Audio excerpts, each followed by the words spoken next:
I'm just gonna take a quick walk through my garden and start out here at the pond. Here's a little update on the Kratky method and the wicking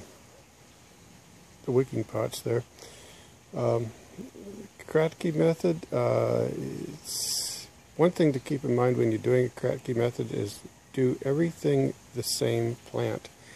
You know, the lettuce survived for a while because it had the fastest growing roots, and then the rest of them suffered for that because they lost the water before getting the roots down in it. This little wicking bed here has been doing pretty good. I don't know, I lost a few plants, but the other ones are doing pretty well. The borage, I don't know, looks like it's about ready to go to seed there.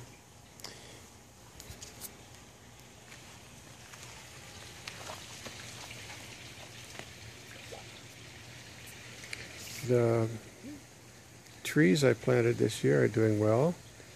I don't think I'll get fruit on them this year. I mean, what could I expect?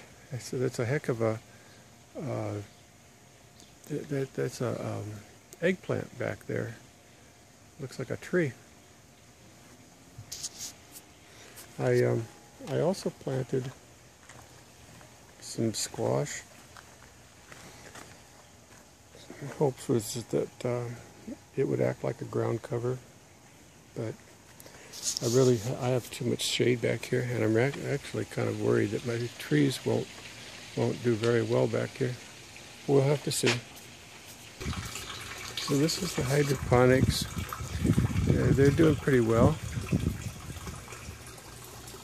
They're sucking up a lot of solution every day, though. I mean, literally, I am filling this every single day. 55 gallons a day.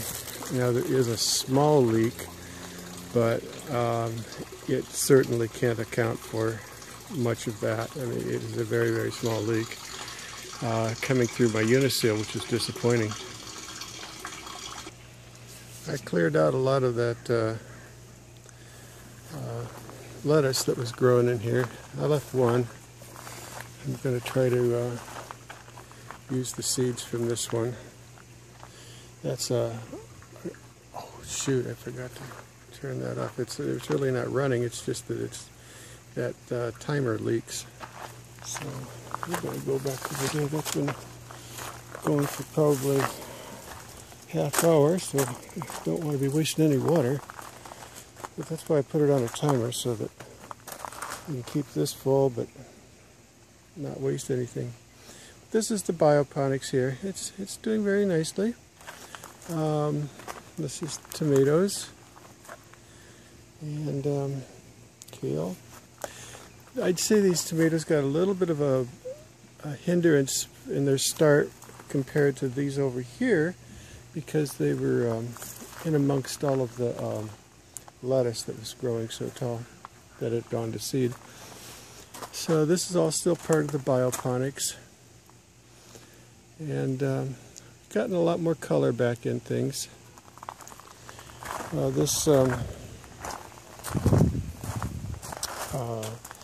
watercress has started to go to seed, so it's not looking great. I'll have to get another start of that, keep it going. Got a lot of little cherry tomatoes.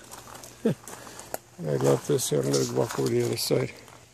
I don't know if you remember, but you know, this is a wicking bed, so this is constantly in water. And I don't know if you remember, but this little prickly pear cactus grew this entire arm here since. Oh my goodness! I didn't even notice that. There's another one, another arm growing out of there since the last time I showed you.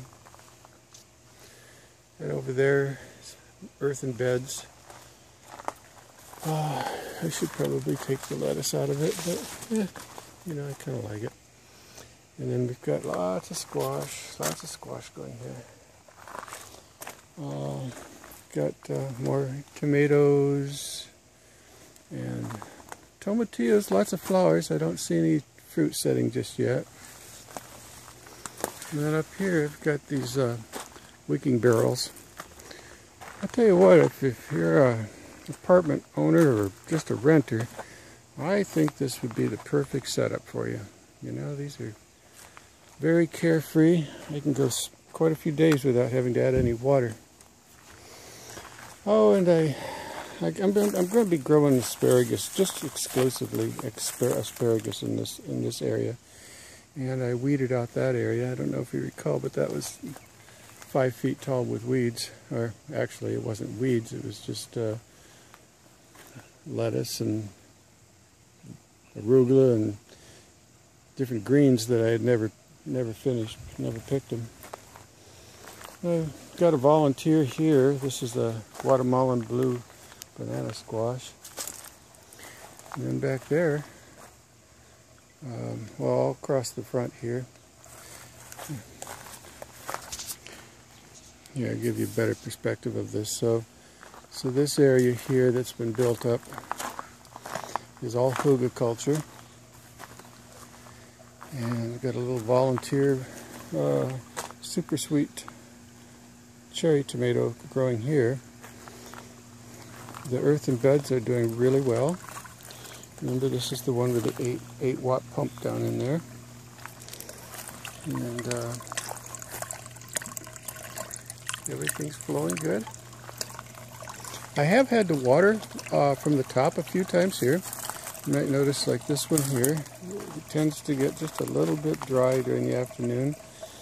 I think I needed to put more clay in this media because it's not wicking up as well as my other wicking beds. My hope is that I get these tomatoes to grow up this trellis and cover that. Okay, well, that's my update for this week.